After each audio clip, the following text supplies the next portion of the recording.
चलिए शुरू करते हैं सेट 27। सबसे पहले प्रश्न को अच्छा से समझ लेना है। पहला नंबर प्रश्न है, एक कोण का मान इसके संपूरक कोण के मान से दुगुना है, इस कोण की माप है। सबसे पहले आपको समझना है संपूरक कोण किसको कहा जाता है। वैसा दो कोण जिसको जोड़ने से 180 डिग्री होता है एक दूसरे का संपूरक कहलाता है। तो आपको मान के चलना होगा। मान लेते हैं पहला कोण x है तो दूसरा कोण क्या होगा, 180 डिग्री माइनस x होगा। अब इसमें क्या बोल रहा है, एक कोण का मान इसके संपूरक कोण के मान से दुगुना है। तो एक कोण x है और इसका संपूरक कोण ये है, तो ये वाला दुगुना है। तो आपको सबसे पहले बैलेंस करना होगा। एक तरफ x को रखना है और एक तरफ 180 डिग्री माइनस x रखना है। ये दुगुना है तो इधर में 2 से गुना करना होगा तो बैलेंस हो जाएगा। इधर में x है, अब 2 से गुना कर लेते हैं तो 18 दूना 36 और एक 0, 2 गुने x माइनस 2x। अब इसको इधर में ले आएंगे तो प्लस में हो जाएगा और जोड़ देंगे तो हो जाएगा 3x और इधर में 360 है। अब 3 से काट लेंगे तो 3 एकम 3, 3 दूना 6 और एक 0, यानी कि x बराबर आ गया है 120 डिग्री। तो x का मान ही निकालने के लिए कहा गया था। तो देख लीजिए कहां पर है, यानी कि पहला ऑप्शन सही है। तो इस तरीके से आपको सॉल्व करना है। अगला प्रश्न दूसरा नंबर। सबसे पहले प्रश्न को अच्छा से समझना है, क्या बोल रहा है, यदि एक त्रिभुज के कोणों का अनुपात 3:5:7 है तो सबसे बड़े कोण का मान ज्ञात कीजिए। सबसे पहले अनुपात को लिख लेते हैं, कितना दिया हुआ है, 3:5:7 दिया हुआ है। यानी कि त्रिभुज के तीनों कोणों का अनुपात दिया हुआ है और त्रिभुज के तीनों कोणों का योग 180 डिग्री होता है। अगर अनुपात मालूम हो और योग मालूम हो तो वैल्यू बहुत ही आसान तरीके से निकाल सकते हैं। तो त्रिभुज के तीनों कोणों का योग कितना होता है, 180 डिग्री होता है। बटे में आपको क्या लेना है, अनुपात में तीनों संख्या का योग, यानी कि 3 संख्या दिया हुआ है, ये सभी का योग को बटा में रखेंगे तो कितना हो जाएगा, 7 5 12, 12 3 15, यानी कि यहाँ पर 15 रखना है और जिसका निकालना है उसी से यहाँ पर गुना करेंगे तो सबसे बड़े कोण निकालना। यानी क्या बोल रहा है इसमें, सबसे बड़े कोण का मान क्या होगा। तो अनुपात में जो सबसे बड़ी संख्या है वही सबसे बड़ा कोण है। तो आपको क्या करना है, 7 से यहाँ पर गुना कर देना है। 15 से काट लेते हैं, 15 एकम 15, 3 बच गया है तो 30 हो गया, 15 दूना 30। अब गुना कर लेते हैं तो 12 सते 84, यानी कि सबसे बड़ा कोण 84 डिग्री होगा। अगर इस तरीके से अगर आपको समझ में नहीं आया तो आपको क्या करना है, सभी में आपको x मान लेना है। तो 3x ले लेना है प्लस इसके बाद 5x, इसके बाद 7x और तीनों को जोड़ेंगे तो बराबर में 180 डिग्री ही होगा, क्योंकि त्रिभुज के तीनों कोणों का योग 180 डिग्री होता है। इसको जोड़ लेंगे तो कितना हो जाएगा, 15x हो जाएगा और इधर में 180 है। अब x का वैल्यू निकाल लेते हैं तो क्या होगा, 15 से इसको काट लेते हैं, 15 एकम 15, यहाँ पर 3 बच गया तो 30, 15 दूना 30, यानी कि x बराबर 12 आ गया। अगर 12 से इसमें गुना करेंगे तो इसका वैल्यू निकल जाएगा, इसमें गुना करेंगे तो इसका वैल्यू निकल जाएगा, अगर इसमें गुना करेंगे तो इसका वैल्यू निकल जाएगा। तो सबसे बड़ा कोण ज्ञात करना है तो अनुपात में जो सबसे बड़ा है वही सबसे बड़ा कोण होगा। तो 12 से इसमें गुना कर देंगे तो 12 सते 84, इसका सही आंसर पहले भी आ चुका है। और एक तरीका सीखना है, सीखने का प्रयास कीजिएगा।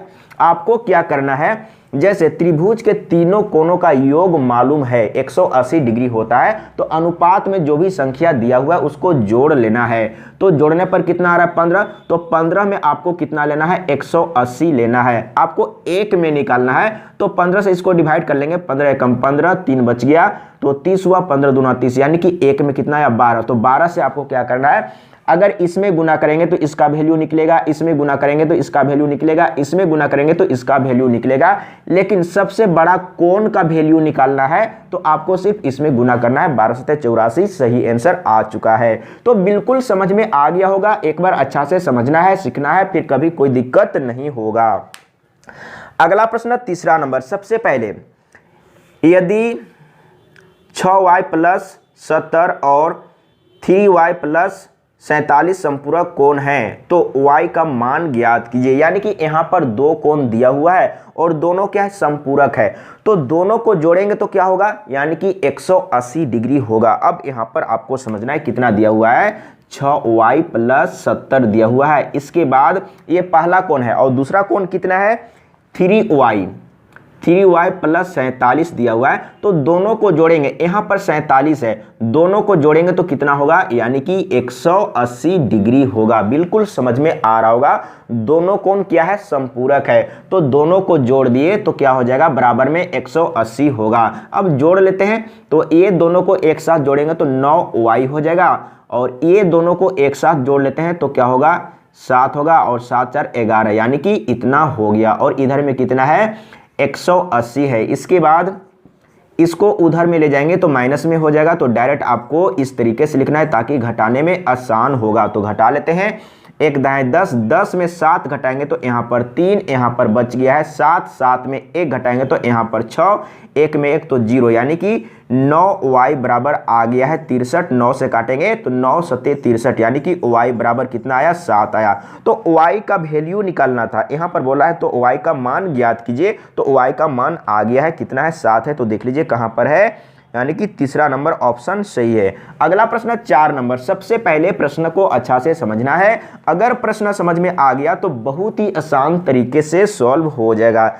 इसमें क्या बोल रहा है, यदि OA और OB विपरीत किरणें हैं तथा एक किरण OC इनसे कोई कोण बनाती है, यदि एक कोण 75 डिग्री है तब दूसरा कोण है। अब यहाँ पर आपको समझना है, एक पॉइंट है उसको मान लेते हैं यहाँ पर O है, और OA एक किरण है, यहाँ पर इधर में मान लेते हैं A है, तो OA एक किरण है, और इसके जस्ट विपरीत में OB है, तो इधर में हम लोग OB बना लेते हैं, यानी कि यहाँ पर B है, तो यहाँ से लेकर यहाँ तक OB है, और यहाँ से लेकर यहाँ तक OA है, और एक किरण और है, इधर में मान लेते हैं एक किरण और है, और ये कौन सा है, OC है, तो यहाँ पर मान लेते हैं C। अब बोल रहा है तो यहाँ पर दो कोण बन रहा है, तो इस दोनों में से एक कितना है, 75 डिग्री है। बोल रहा है कि एक कोण 75 डिग्री है, तो मान लेते हैं कि ये 75 डिग्री है, तो ये कितना होगा, मान लेते हैं कि यहाँ पर x है, इसका वैल्यू निकालना है। अगर कहीं पर इस तरीके से है तो यहाँ का कोण और यहाँ का कोण दोनों को जोड़ेंगे तो 180 डिग्री होगा। हमेशा के लिए याद कर लीजिएगा, अगर हमेशा के लिए सीख गए, याद कर लिए, तो फिर कभी कोई दिक्कत नहीं होगा। तो उसी तरीके से जैसे यहाँ पर 75 डिग्री है और यहाँ पर x है, ये दोनों को जोड़ेंगे तो कितना होगा, 180 डिग्री होगा। तो x प्लस 75 डिग्री बराबर कितना होगा, यानी कि 180 डिग्री होगा। आपको x का वैल्यू निकालना है, तो क्या करना है, इसको ले जाना है उधर में, तो क्या हो जाएगा, उधर में जाके माइनस हो जाएगा, यानी कि 180 डिग्री में घट जाएगा 75 डिग्री। अब माइनस कर लेते हैं, तो यहाँ पर 1 दाएं 10, 10 में 5 तो 5 हो जाएगा। इसके बाद यहाँ पर 7 बच गया, 7 में 7 घटाएंगे तो 0, और 1 यहाँ पर है तो यहाँ पर 1 उतार दिए, यानी कि कितना होगा, यानी कि एक 75 डिग्री है तो दूसरा कितना होगा, यानी कि 105 डिग्री होगा। बिल्कुल समझ में आ रहा होगा, और इसी तरह का प्रश्न एग्जाम में आता है, इस तरीके से आपको सॉल्व करना है। तो मिला के देख लीजिए कहाँ पर है, कौन सा क्वेश्चन था, यानी कि चौथा नंबर। तो चौथा नंबर में यानी कि पहला नंबर ऑप्शन सही है। अगला प्रश्न 5 नंबर। सबसे पहले प्रश्न को अच्छा से समझना है, अगर प्रश्न समझ में आ गया तो बहुत ही आसान तरीके से सॉल्व हो जाएगा। 5वां नंबर में क्या बोल रहा है, यदि किसी त्रिभुज के कोण 2:3:4 के अनुपात में हो तो तीनों कोण है। अब तीनों कोण का मान ज्ञात करना है। सबसे पहले मैं अनुपात को लिख लेता हूं, कितना है, 2:3:4। अब आपको क्या करना है, तो त्रिभुज के तीनों कोणों का योग 180 डिग्री होता है। अगर आपको अनुपात मालूम हो और योग मालूम हो तो आप वैल्यू बहुत ही आसान तरीके से निकाल सकते हैं। तो पहला तरीका, सबसे पहले योग की बात है, त्रिभुज के तीनों कोणों का योग कितना होता है, 180 डिग्री होता है, यानी कि आपको मालूम है। तो ये सभी को जोड़ देना है, तो कितना होगा, 4 3 7 2 9, कितना होगा, 4 3 7 2 9, यानी कि 9 होगा। तो 9 में आपको कितना लेना है, 180 डिग्री लेना है। तो आपको एक में ज्ञात करना है, तो 9 से इसको डिवाइड करेंगे तो एक में आपको मालूम हो जाएगा, यानी कि 9 दूना 18, एक में कितना है, यानी कि 20 डिग्री है। तो अगर 20 से इसमें गुना करेंगे तो इसका वैल्यू निकल जाएगा 20 दूना 40, यानी कि ये आपको मालूम हो चुका है। 20 से इसमें गुना करेंगे तो इसका आपको मालूम हो जाएगा 20 × 60। अगर इसमें गुना करेंगे तो 20 × 4 = 80, यानी कि तीनों कोण मालूम हो चुका है। तो देख लीजिए कहां पर है, एक बार मिला लेता हूं। 40 60 80, 40 60 80 बिल्कुल सही है, यानी कि पहला नंबर ऑप्शन सही है। अगर इस तरीके से आपको समझने में कंफ्यूजन हुआ तो आपको क्या करना है, सभी में x मान के चलना है। तो क्या हो जाएगा 2x और सभी को जोड़ना है, 3x प्लस 4x हो जाएगा। बराबर में क्या लेना है, यानी कि सभी को जोड़ने से कितना होगा 180 डिग्री होगा। तो आपको यहाँ पर 180 डिग्री लेना है। बराबर में सभी को जोड़ेंगे तो कितना होगा 9x होगा, और इधर में कितना है 180 डिग्री है। 9 से काट लेते हैं तो x का वैल्यू निकल जाएगा 9 दूना 18, यानी कि 20 डिग्री आ गया। x का मान कितना आया 20 डिग्री आया। तो आपको क्या करना है, सभी में यानी कि 20 से गुना कर देंगे तो सभी कोण मालूम हो जाएगा। बिल्कुल समझ में आ गया होगा। अगला प्रश्न 6 नंबर, मान लीजिए त्रिभुज ABD में कोण ADB 20 डिग्री और CBD पर एक ऐसा बिंदु है जिसमें AB बराबर AC तथा CD बराबर CA है, तो कोण ABC की माप कितनी होगी। एक बार अच्छा से समझने का प्रयास कीजिएगा। सबसे पहले मैं एक त्रिभुज बना लेता हूं। इस तरीके से एक त्रिभुज है और इसका नाम है ABD, और क्या दिया हुआ है ABD त्रिभुज है। कोण ADB 20 डिग्री, यानी कि कोण ADB यानी कि ये कोण कितना है 20 डिग्री है। अब क्या बोल रहा है 20 डिग्री है। इसके बाद CBD पर एक ऐसा बिंदु है, यानी कि BD पर C एक ऐसा बिंदु है, क्या बोल रहा है जिसमें AB बराबर AC, यानी कि अगर इसको मिला देंगे तो क्या हो जाएगा AB बराबर AC बोल रहा है, और क्या बोल रहा है CD बराबर CA, यानी कि CD बराबर CA, यानी कि ये और ये भी बराबर है। अब यहाँ पर आपको अच्छा से समझना है, ज्ञात क्या करना है, तो कोण ABC की माप कितनी होगी, यानी कि ये कोण का माप ज्ञात करना है। अब यहाँ पर आपको समझना है, अगर कहीं पर यानी कि एक ऐसा त्रिभुज है जिसमें दो भुजा बराबर है, तो दो भुजा बराबर है तो दो कोण भी बराबर होगा। ये दोनों भुजा बराबर है तो ये दो कोण बराबर होगा। उसी तरीके से आपको यहां पर समझना है, तो ये भुजा और ये भुजा बराबर है तो ये कोण और ये कोण बराबर होगा। एक बार अच्छा से समझिएगा, ये दोनों भुजा बराबर है तो ये दो कोण बराबर होगा। तो ये दोनों भुजा बराबर है इस त्रिभुज में, तो ये दोनों कोण बराबर होगा। यहाँ पर 20 डिग्री है तो यहाँ पर भी 20 डिग्री होगा। बिल्कुल समझ में आ गया है। एक चीज और समझना है, जैसे ये एक त्रिभुज है और इधर में इसको बढ़ा देंगे तो ये त्रिभुज का बाहर का कोण है, यानी कि त्रिभुज का बाह्य कोण या बाहरी कोण। अब आपको समझना है ये जो कोण होता है किसके बराबर होता है, तो ये दोनों कोण के योग के बराबर होता है। यहाँ पर जो दिया हुआ है कोण और यहाँ पर जो दिया हुआ है कोण, ये दोनों को जोड़ेंगे तो त्रिभुज के बाहर वाला कोण मालूम हो जाएगा। उसी तरीके से अब यहाँ पर आपको समझना है, जैसे यहाँ पर 20 डिग्री है और यहाँ पर 20 डिग्री है, तो इस त्रिभुज के बाहर में यहाँ पर कोण है, तो ये कोण कितना होगा, यानी कि ये दोनों को जोड़ने पर ये मिल जाएगा। तो ये दोनों को जोड़ेंगे तो कितना होगा 40, यानी कि ये जो कोण है 40 डिग्री है। अब आपको समझना है, अब इस त्रिभुज में आ जाइए, तो इस त्रिभुज में ये भुजा और ये भुजा बराबर है, तो दो भुजा बराबर है तो दो कोण भी बराबर होगा। तो कौन कौन बराबर होगा, ये भुजा बराबर ये भुजा बराबर, तो ये दोनों कोण बराबर होगा। तो यहाँ पर जो कोण है वो भी कितना होगा 40 डिग्री ही होगा। बिल्कुल समझ में आ गया होगा। एक बार अच्छा से सीखना है, समझना है, प्रैक्टिस करना है। तो सबसे पहले मैं आंसर मिला लेता हूँ। छठा नंबर है तो छठा नंबर में 40 है, यानी कि चौथा नंबर ऑप्शन सही है। अगला प्रश्न 7 नंबर, यदि किसी समकोण त्रिभुज की भुजाएं 3 क्रमिक पूर्णांक हो तो सबसे छोटी भुजा की लंबाई क्या होगी। सबसे पहले प्रश्न को अच्छा से समझना है। इसमें समकोण त्रिभुज बोल रहा है और बोल रहा है कि जो भुजा दिया हुआ है क्रमिक संख्या के रूप में, क्रमिक संख्या के रूप में, यानी कि लगातार संख्या के रूप में है।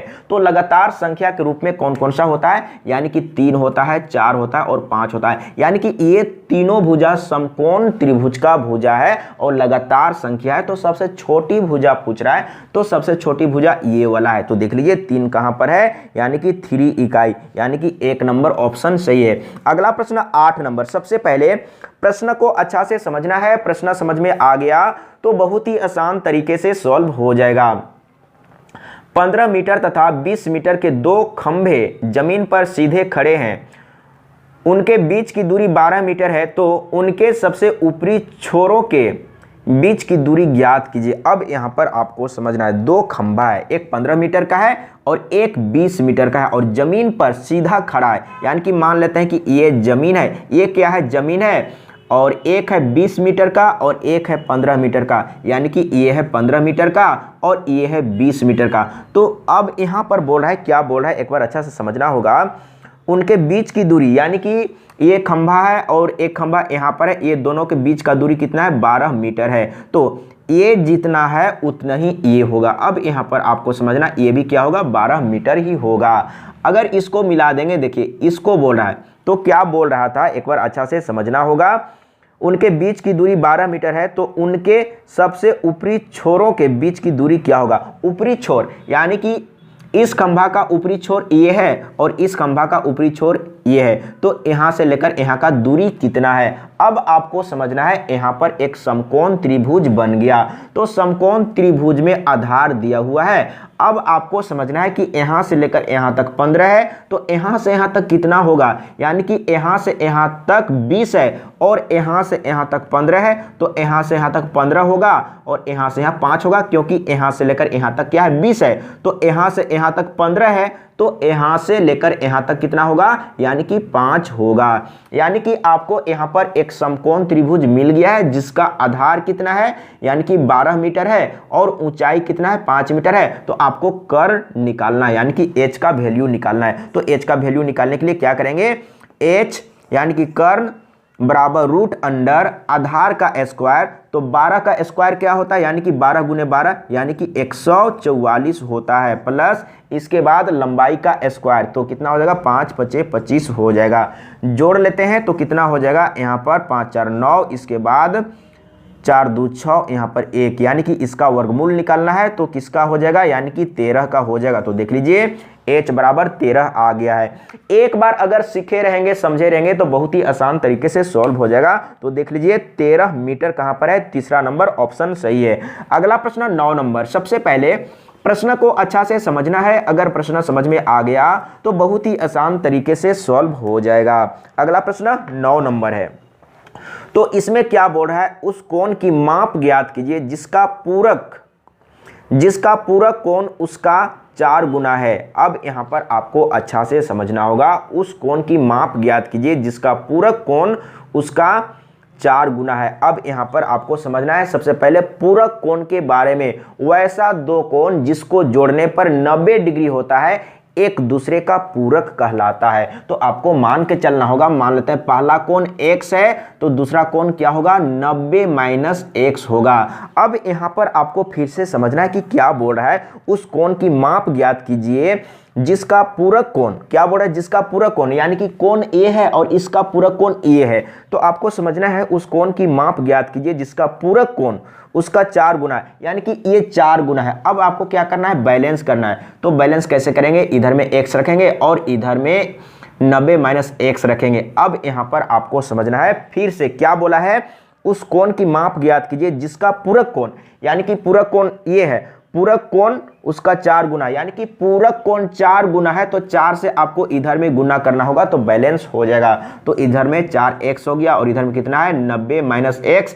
अब इसको इधर में लाएंगे तो प्लस में हो जाएगा और जोड़ देंगे तो 5x हो जाएगा और इधर में कितना है, 90 है। अब 5 से काट लेंगे तो क्या हो जाएगा, तो x बराबर क्या होगा, यानी कि 90/5 होगा। तो 5 एकम 5, यहाँ पर 4 बच गया, तो 5 एकम 5 हुआ, 4 बच गया, तो 5 8 40, यानी कि आ गया 18। x बराबर कितना आया, 18 आ गया, यानी कि इसका मान कितना है, 18 है। तो क्या बोल रहा है, तो x का मान निकालना है, उस कोण की माप ज्ञात कीजिए, यानी कि कोण का माप आ गया 18। तो 18 कहीं पर है, 18 कहीं पर नहीं है, तो ये जो ऑप्शन लिखा है, ऑप्शन लिखने में मिस्टेक हुआ है। अगला प्रश्न 10 नंबर। अब इसमें क्या बोल रहा है, एक चित्र में रेखाखंड AD त्रिभुज ABC के कोण A का अर्धक है, बिंदु D भुजा BC पर स्थित है। क्या बोल रहा है, बिंदु D भुजा BC पर स्थित है, BD अनुपात DC का मान होगा। अब यहाँ पर आपको समझना है, एक त्रिभुज क्या है,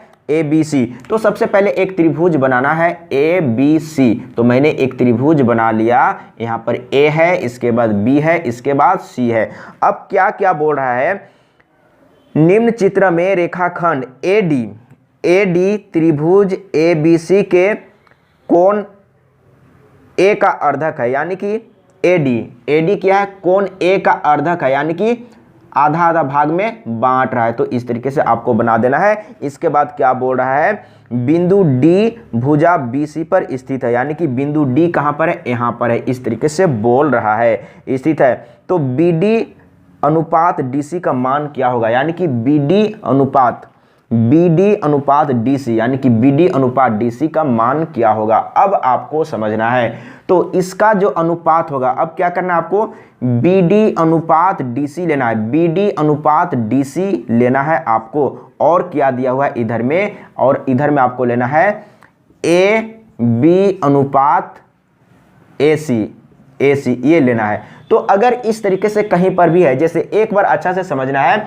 एक त्रिभुज क्या है, ABC एक त्रिभुज है, और ये जो रेखा है, ये जो लाइन है, ये जो भुजा है, या जो भी आप मान रहे हैं, ये जो भुजा है वो क्या है, यानी कि कोण A को आधा आधा भाग में डिवाइड कर रहा है। तो आधा आधा भाग में डिवाइड कर रहा है, तो इसका अनुपात जो है वो बराबर होगा इसका अनुपात के बराबर, यानी कि BD बटे DC, समझने का प्रयास कीजिएगा, BD बटे DC तो बराबर में क्या होगा, AB बटे AC होगा। और यहाँ पर क्या क्या दिया हुआ है, देखिए यहाँ पर दिया हुआ है AB 5 है और AC कितना है, 6 है। तो यहाँ पर आप रख सकते हैं, फिर से एक बार लिख लेना है, कितना है, BD बटे DC, और इधर में AB का मान 5 है और AC का मान कितना है, 6 है। तो आपको अनुपात में लिखना है, तो आप इसी को क्या लिख सकते हैं, यानी कि BD अनुपात DC, और इधर में इसको भी अनुपात में आप लिख सकते हैं, यानी कि 5:6। तो देख लीजिए 5:6 कहीं पर होगा, 5:6, यानी कि दूसरा नंबर ऑप्शन सही है। तो इस तरीके से आपको एक बार सीखना होगा, समझना होगा। अगर एक बार अच्छा से सीख लेंगे, समझ लेंगे, तो फिर कभी कोई दिक्कत नहीं होगा। अगला प्रश्न 11 नंबर। अब इसमें क्या बोल रहा है, 7 भुजाओं वाले एक बहुभुज की डिग्री में आंतरिक कोणों का योग कितना होगा। अब यहां पर क्या है, 7 भुजाओं वाले एक बहुभुज है, तो यानी कि अंदर में सभी कोण का योग निकालना है। तो योग निकालने के लिए क्या करेंगे, 2 गुने n-2 इंटू 90 करेंगे। तो यहां पर देख लीजिए 2 इंटू n के जगह में क्या लेना है, यानी कि 7। क्या बोल रहा है यहाँ पर, 7 भुजा वाला, तो n के जगह में आपको 7 लेना है, -2 इसके बाद गुने में 90। तो यहाँ पर कितना है, यहाँ पर 2 है, इसके बाद यहाँ पर कितना हो रहा है, तो यहाँ पर हो रहा है, यानी कि 7 में 2 घटाएंगे तो 5 बचेगा, 7 में 2 घटाए तो 5, और यहाँ पर कितना है, 90 है। इसको गुना कर लेंगे तो हो जाएगा 10, और फिर से इसको गुना कर देंगे तो हो जाएगा 900। तो देख लीजिए, यानी कि क्या बोल रहा था, 7 भुजाओं वाले एक बहुभुज की डिग्री में आंतरिक कोणों का योग कितना होगा, तो 900 होगा। अगर इसमें एक कोण का मान पूछा होता तो आपको क्या करना है, अगर 7 भुजा वाला है तो आपको 7 से इसको डिवाइड कर देना है, तो आपको एक कोण का मान निकल जाएगा। तो देख लीजिए कहां पर है इसका, यानी कि चौथा नंबर ऑप्शन सही है, यानी कि अंदर में जितना भी कोण है उसका योग निकालने के लिए कहा था, तो योग निकल चुका है। अगला प्रश्न 12 नंबर। एक समकोण त्रिभुज में ज्यामितीय आधार से लंब 4 सेंटीमीटर बड़ा है और कर्ण उससे 4 सेंटीमीटर बड़ा है, कर्ण की लंबाई की गणना कीजिए। अब यहाँ पर आपको अच्छा से समझना है, समकोण त्रिभुज है, तो मैं एक बार समकोण त्रिभुज का चित्र बना लेता हूँ। ये क्या है, समकोण त्रिभुज का चित्र है, और ये क्या है, आधार है, तो आधार को मान लेते हैं x। तो क्या बोल रहा है, अब यहाँ पर आपको समझना है, एक समकोण त्रिभुज में ज्यामितीय आधार से लंब 4 सेंटीमीटर बड़ा है, आधार से लंब 4 सेंटीमीटर बड़ा है, तो ये कितना है, x + 4 है। अब क्या बोल रहा है, और कर्ण उससे 4 सेंटीमीटर बड़ा है, और कर्ण क्या है, इससे 4 सेंटीमीटर बड़ा है, तो इसमें फिर से 4 जोड़ देंगे तो कर्ण का मालूम हो जाएगा। तो कितना हो जाएगा, कर्ण यानी कि x + 8 हो जाएगा, यानी कि इससे 4 सेंटीमीटर ये बड़ा है, तो फिर से इसमें 4 जोड़ेंगे तो क्या हो जाएगा, x + 8 हो जाएगा। अब आपको क्या करना है, कर्ण का मान निकालना है। तो इसमें क्या बोल रहा है, कर्ण की लंबाई की गणना कीजिए। तो आपको क्या करना है, तो कर्ण स्क्वायर बराबर क्या होता है, कर्ण का स्क्वायर बराबर क्या होता है, आधार का स्क्वायर प्लस लंब का स्क्वायर होता है। तो कर्ण कितना है, यानी कि x प्लस 8 है तो इसका स्क्वायर इधर में करेंगे, और इधर में b यानी कि आधार इतना है तो x का स्क्वायर करेंगे, और p यानी कि ऊंचाई लंब कितना है इतना है तो इसका स्क्वायर करेंगे। एक बार आपको अच्छा सीखना है और फटाफट कैलकुलेशन करना है। तो यहाँ पर होल स्क्वायर में तोड़ेंगे तो a प्लस बी का होल स्क्वायर में तोड़ेंगे तो क्या होगा, यानी कि a का स्क्वायर, इसके बाद 2ab तो कितना होगा 8 दूना 16 x होगा, इसके बाद 8 अठे 64 होगा, और इधर में x स्क्वायर और इसको तोड़ेंगे तो क्या होगा x स्क्वायर, इसके बाद कितना होगा 2ab तो 4 दूना 8 यानी कि 8x होगा, और यहाँ पर 4 चौके 16 होगा। अब यहाँ पर आपको अच्छा से समझना है। अब सभी को एक तरफ करेंगे, सभी को एक बार जोड़ लेते हैं। जैसे यहाँ पर ये दोनों को जोड़ेंगे तो 2x स्क्वायर हो जाएगा, और यहाँ पर कितना है 8x है और प्लस में 16 है। अब इधर में ध्यान दीजिएगा, तो इधर में वही चीज़ लिखना कोई ज़रूरी नहीं है। अब सभी को इधर में ले आएंगे या उधर में ले जाएंगे तो आसान होगा। देखिए जैसे अगर इसको लाते तो माइनस में हो जाता है, इसीलिए हम सोचे कि उधर ही ले जाएंगे तो प्लस में आएगा तो आसान होगा। अगर इसको हम उधर में ले जाएंगे तो ये घटेगा इसके साथ, तो कितना बचेगा x स्क्वायर बचेगा। अब आपको समझना है, देखिए यहाँ पर 16x है और यहाँ पर 8x है, तो इसको हम उधर में ले जाएंगे तो घटेगा, तो माइनस में बचेगा 8x। अब समझने का प्रयास कीजिएगा। और इसके बाद देखिए 64 इधर में प्लस में है, अगर इसको हम उधर ले जाएंगे तो माइनस में होगा, और इसके साथ घटेगा तो माइनस में बचेगा, कितना बचेगा 48 बचेगा, और इधर में 0 है। अब आपको समझने का प्रयास करना है।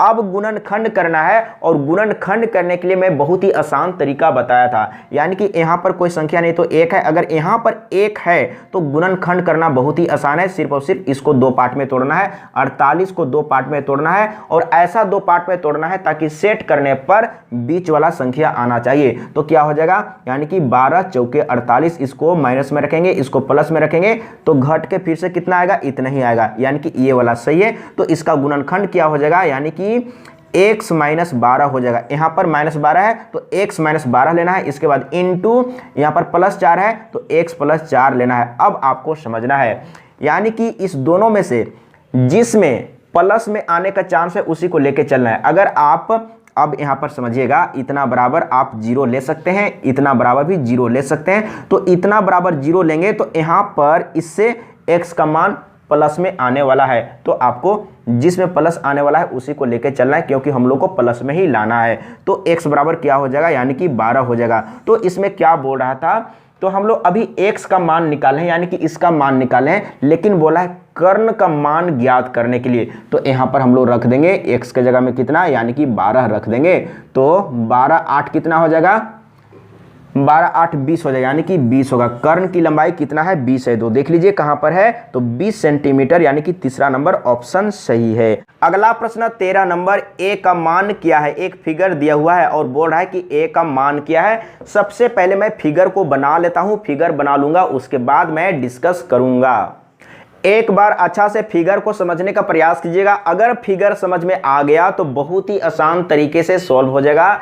इसमें कलम और कॉपी यूज करने का जरूरत नहीं है, लेकिन एक बार अच्छा से सीखना होगा, समझना होगा। अगर कॉन्सेप्ट को समझे हुए हैं तो इसमें आप देखते के साथ आंसर बता सकते हैं। अब यहाँ पर आपको समझना है, अगर कहीं पर इस तरीके से कोण है तो ये कोण और ये कोण बराबर होगा, तो उसी तरीके से देखिए यहाँ पर है, तो यहाँ पर 75 डिग्री है, तो ये वाला कोण भी क्या होगा, 75 डिग्री ही होगा।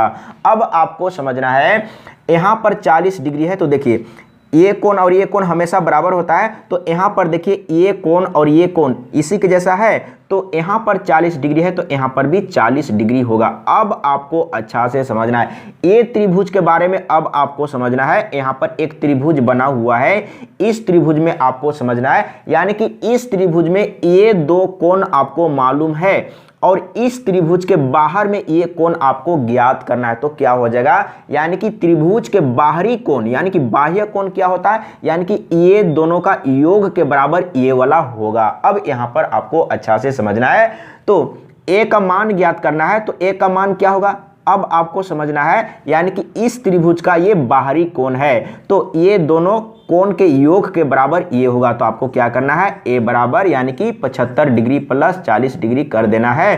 तो कितना हो जाएगा, यहाँ पर 5 हो जाएगा, 7 4 11, यानी कि देख लीजिए 115 डिग्री, यानी कि यहाँ पर कितना होगा, 115 डिग्री होगा। बिल्कुल आसान तरीके से सॉल्व हो गया है और इसी तरीके से आपको सॉल्व करना है। चौथा नंबर ऑप्शन सही है।